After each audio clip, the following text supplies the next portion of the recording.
To the channel. My name is Lisa Elvin Stoltore. I am a genealogist and a passionate traveler.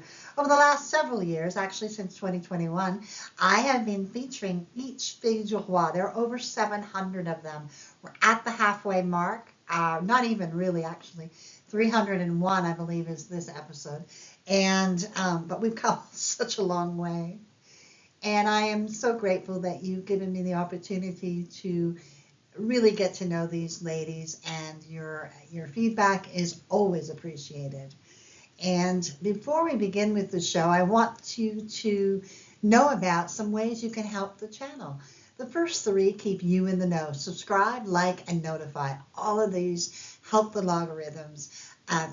People finding. You'd be surprised that just liking a video means that it gets played more and more and more. So that's part of what YouTube needs, if you will. It took me a while to figure that out. But and then the other ways are ways to help the channel grow financially. I have teamed up with YouTube, and so now we are offering memberships. So we have the membership at the I believe it's called the Traveler, all the way up to genealogist. So from 99 cents a month to $24.99 a month. We've got all the levels in between. Each level gives you different perks, if you will. So please have a look at that. And you can also donate on my PayPal link on my website. And there's also something called a super thanks or something. And people are starting to do that as well. I guess it's for each video, and I get a notification. So thank you so much. I appreciate you very much for your support. So let's get on with the show and find out about our Fille du Roi of this episode. Today's episode of Les Filles du Roi is episode 301, JEANNE VILAIN, and she comes to us from a viewer request. I did not have her in my files, so let's get to know JEANNE a little bit better. JEANNE was born in 1655 in Paris, France. Her parents were Jean Villain and Jeanne Verby. Now, the region of Paris, inside of that, she was from the 4th arrondissement of Paris, which, as you remember, Paris is laid out in circles. You can see it on the upper left of your screen. The 4th arrondissement is also known as Hôtel de Ville and is one of the city's most historic and culturally rich districts. It is located on the right bank of the Seine. It has been a part of the Parisian history for centuries and houses some of the city's most significant landmarks. One of the most notable, Paris City Hall. And then we also have Place des Vosges, which is the oldest planned square in Paris, dating back to 1605. So that would have been about the time period of Jeanne.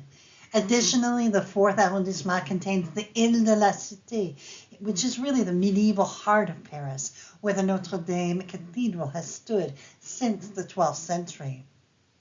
Another historical island, Ile Saint-Louis, is a beautifully preserved 17th century area. The district also features the Tour Saint-Jacques, a 16th century flamboyant Gothic tower that is all that remains of the Church of Saint-Jacques de la Boucherie. Now that is her church. This is the church that Jeanne would have been baptized in. And this church was a key stop on the medieval pilgrimage route, the Way of St. James, before it was demolished during the French Revolution in 1797. Throughout its history, the 4th has been a hub of artistic, religious, and political significance. Today, while it retains a medieval charm with its narrow streets and historic cafes and cultural mix, it's also known as a very expensive and bustling part of Paris. And it really blends centuries of history with modern life. So it's just one of those arrondissements that is actually one of the most popular, I believe.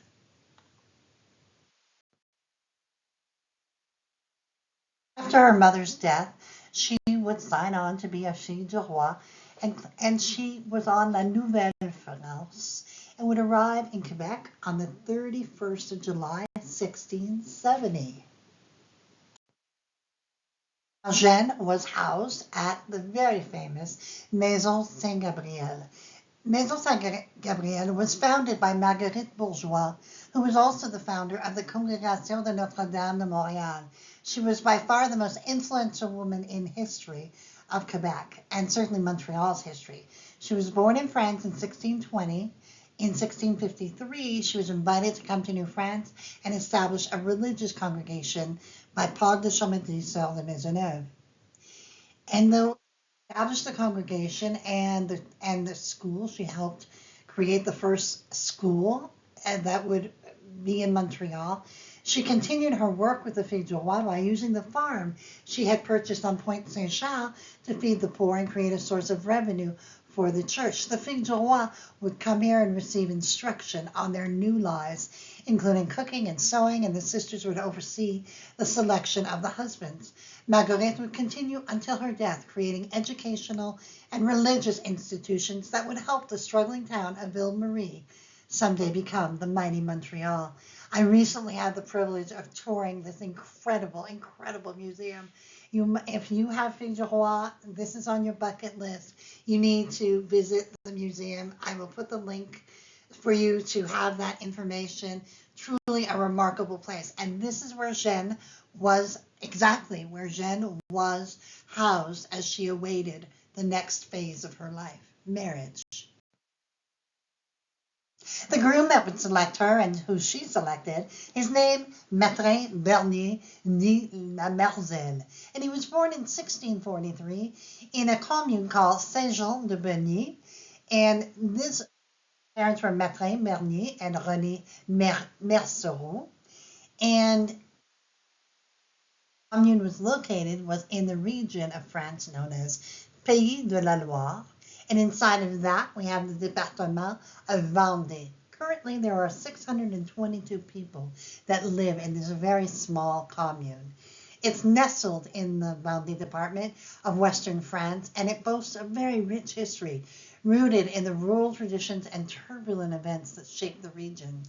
The commune is anchored by the Église Saint-Jean-Baptiste, a historic church that has witnessed centuries of change, including damage during the Wars of Religion and the French Revolution. Like much of the Vendée, Saint-Jean-de-Bernier was likely influenced by the Vendée Wars, a royalist uprising against the revolutionary government in the late 18th.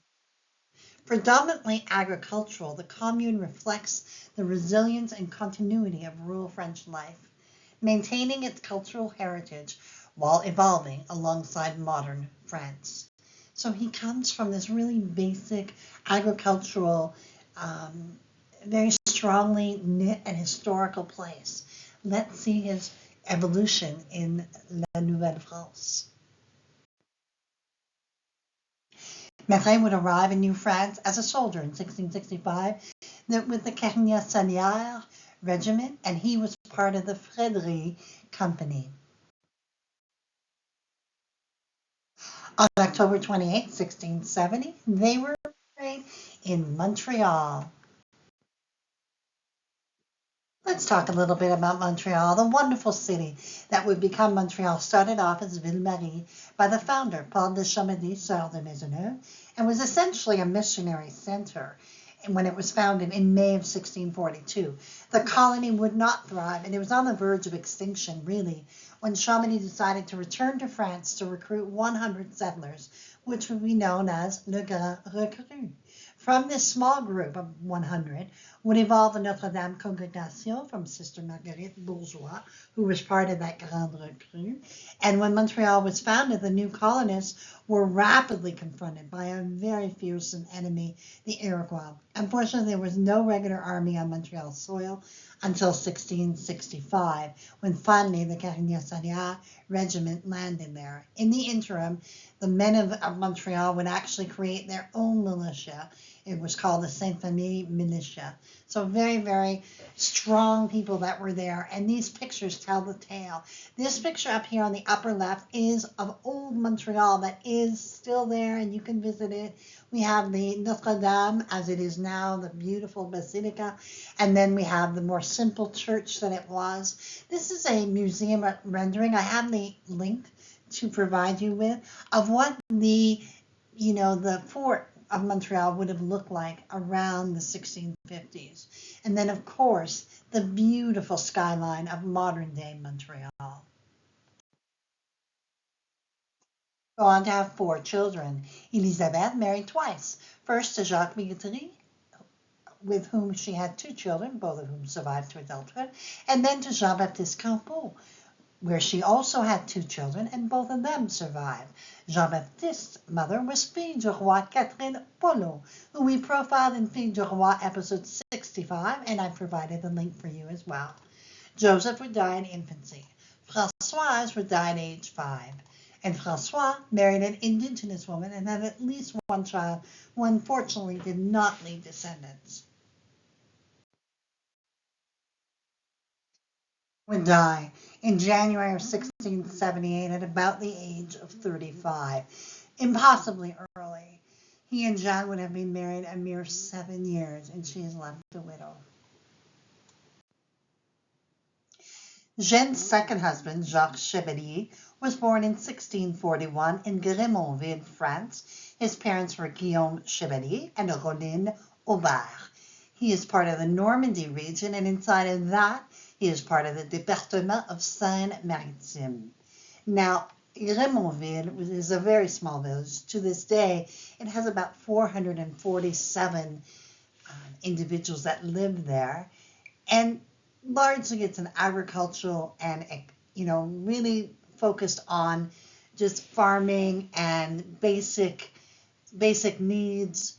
It may have even been, many of the people may have been in service to the local nobility. It was that kind of really sleepy town.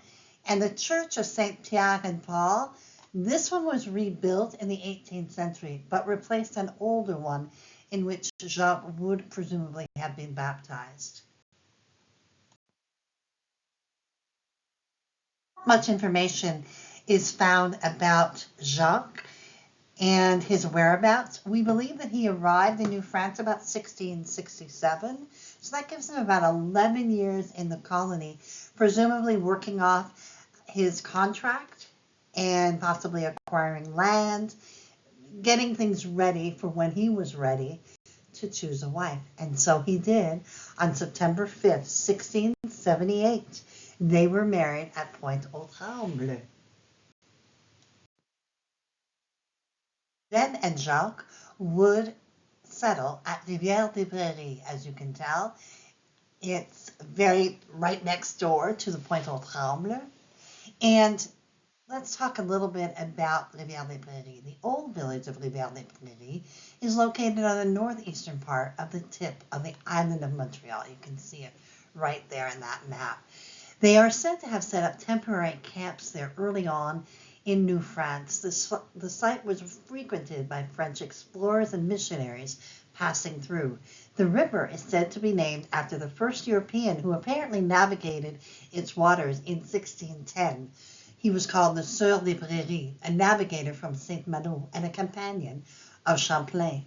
In 1660, the Isles of the island of Montreal, they first granted 2 fiefdoms located east of the present-day village of Rivière-des-Prairies, and then granted land to the settlers in 1671. In 1687, the parish of Saint-Joseph de Rivière-des-Prairies was founded, and by the 1730s, a village had emerged.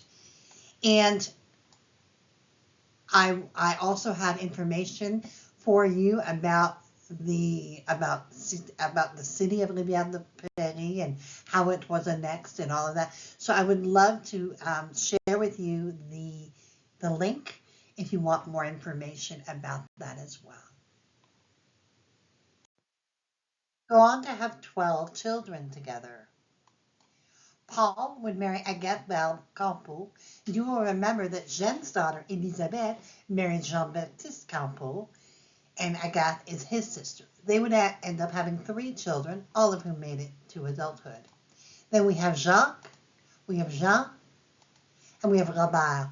All of them became voyageurs, and that meant that they would be out in the country. They could have, I don't know. We have no news about their descendants. If anyone has a connection, perhaps they went to Detroit, perhaps they went to Mississippi, perhaps they went to Alabama, Louisiana, we don't know. So there's all kinds of possibilities, and I suspect this is one of those where DNA may prove very insightful. We have Pierre, who passed away in infancy. We have the second Pierre, who would go on to marry Marguerite Campeau, yes, the sister to Agathe and Jean-Baptiste. They would have one child who would survive to adulthood. René would pass away at 1 year of age. Marianne would marry Jacques Levert and would have 5 children, all of whom made it to adulthood. Jacques' mother was Françoise Dati, a fille du roi who we have not yet profiled. And we have Marie-Jeanne, Elisabeth, Jacques, and Jeanne. All of them would pass away in infancy. Absolutely tragic. I've rarely seen this. So out of the 12 children that they had together, 6 of them died in infancy. Absolutely tragic. In 1681, we have the census, and we have Jacques, Jeanne, their children, Elisabeth, François, Paul, and Jacques. They have 1 cow and 6 arpents, which is about 5. December 18th, 1711, Jeanne would die at the Hôtel Dieu Hospital. She was 56 years old, and she and Jacques had been married 33 years. She would leave us with 57 descendants.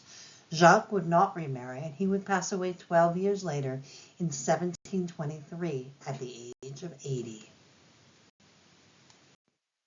Information about the true colonists of Montreal, I would definitely recommend The Women of Ville-Marie, Pioneers of 17th Century Montreal, written by Susan McNally, one of the best books I've ever read about just getting a feel for what Ville-Marie was really all about. And some of your ancestors may be featured in this, but really and truly it helps you understand what, even if they weren't in Montreal, it really helps you understand what life was like in New France at that time. Absolutely. I provided the link for you to get it at Amazon. It's also available probably in your libraries. So ends our story of Jeanne Villain. She lived a remarkable life, even though it was not a particularly long one, and she didn't leave us with a lot of descendants, she still made a difference. And her pioneer spirit led us to Rivière-des-Prairies. She was also a witness to Maison Gabrielle, so that is really neat for her descendants to see as well. So we thank you, Jeanne, for having the courage and taking that leap to come to New France and discover what you had to experience and to leave us with the legacy that you did. We are so grateful that you came to our shores, and we bless your memory. And with that, I also want to say thank you to my patrons and supporters. Thank you so much for helping me tell these stories. They really are the wind beneath my wings. And with that, I will say adieu until I see you on the next episode of Les Filles du Roi. Until then, au revoir.